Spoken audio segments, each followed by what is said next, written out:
What up, hustlers? It's your boy Trey Hustles back again with another video. Video today is going to be on starting a restaurant or food concept from scratch. I would say how I would start is I would start just jotting down my ideas for what food I would like to sell. So I'll give you guys an example. Let's say you're gonna sell cheesecakes, right?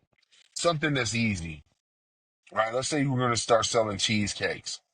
Well, this is what I would do. What I would do is I would start cooking cheesecakes at home, start developing a small menu of maybe three to five different cheesecakes, three to five different types of cheesecakes, right? So maybe let's say you have a classic a strawberry, a blueberry, and then let's say you do a Oreo cheesecake, which we sell at my restaurant, in-house made from scratch. Let's say let's pick one more. Let's say a Butterfinger cheesecake, right?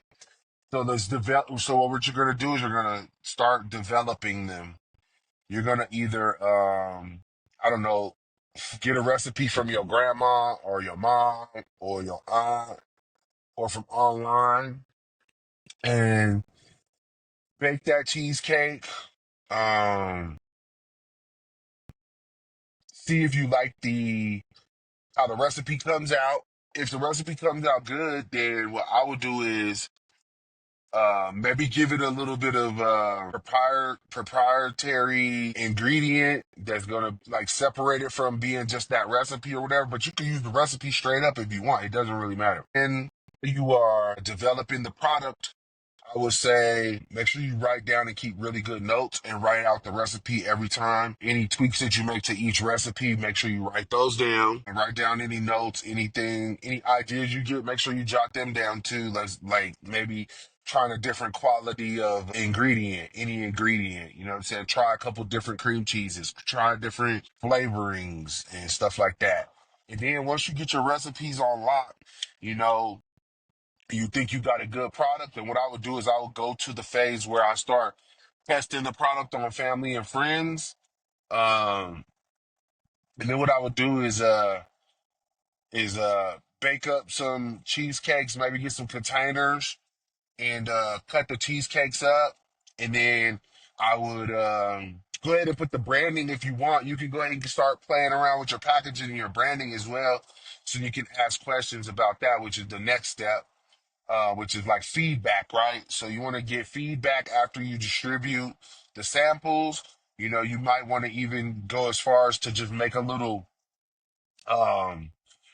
little question card, or just have them send you a text reply, or something that you can always go back to and read it and see what people say about the cheesecakes.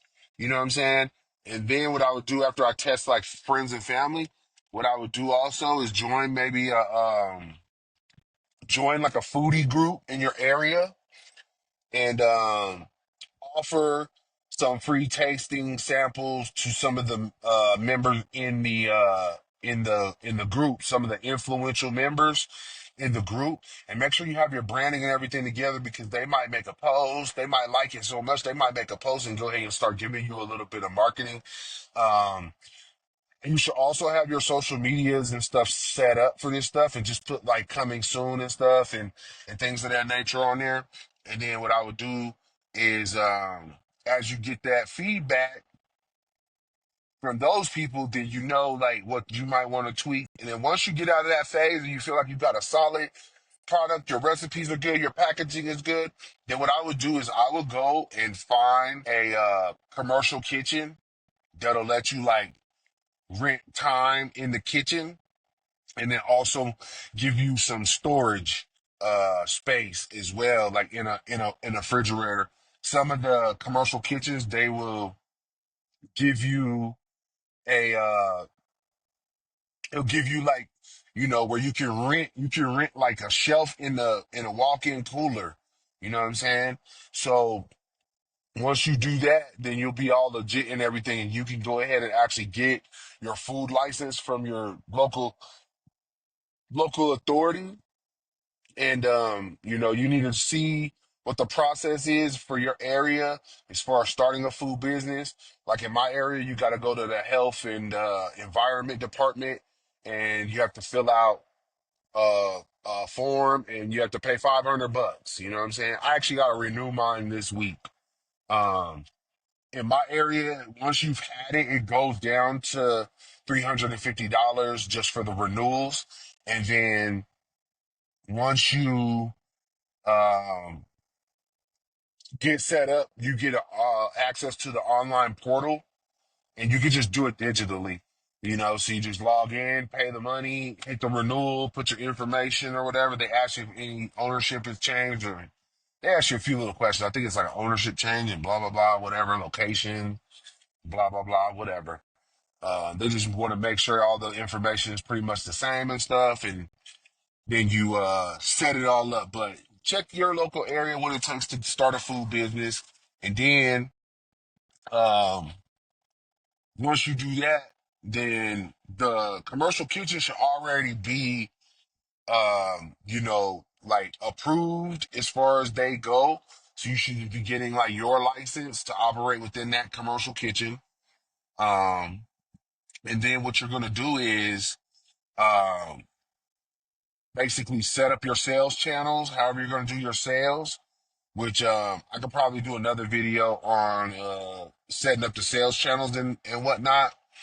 But yeah, that's what I would do if I was gonna start, like the basic beginning start of setting up a food business in for a local area with a niche product. Um, I don't recommend that people set up a food business with a big broad menu nowadays. It's easier to get into the business selling one niche specific product. If you look at a lot of the restaurants that are opening and expanding right now, they're like one kind of niche product or segment. You don't see a lot of places selling like burgers, pizzas, nachos. That's more like a bar or like like Applebee's and like or like a diner type of setup. If you look at the concepts that are like really, really going crazy, they're like the QSR type places that are like in a niche. Um I forgot the name of the company, but they do like Mediterranean. They're going ham. They're building like I think they're growing at like 50 locations. They were growing at 50 locations per year, but I think they're ramping up to doing like 100 and 140 locations a year. Kava, that's the name of it. Kava, Caba. If you look at I went to a concept that is like fresh, fresh done donuts, and they put the toppings on right away and everything, and the donuts are warm. I just went to that place. That's all they do in there is like these custom little donut desserts.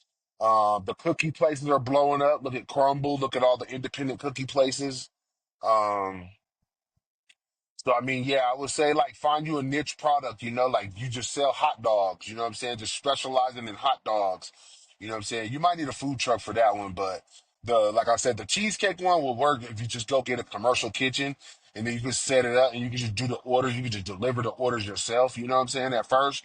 And then you might be able to play around with, especially locally, you might be able to just play around with like some local shipping if you can figure out, how to keep it cold and stuff like that. I was getting those factor meals for a while, and like one day I had left that thing out there for like a while, and like when I opened it up, it was still like super cold and everything was good. So I mean, nowadays you can really like optimize your business and like ship stuff all over and things like that, and then you don't even have to have like a big storefront type of restaurant where you have to buy the seats, the booths, the tables, decorate it. You have to put um menu boards, all this stuff gets to adding up a lot, you know what I'm saying?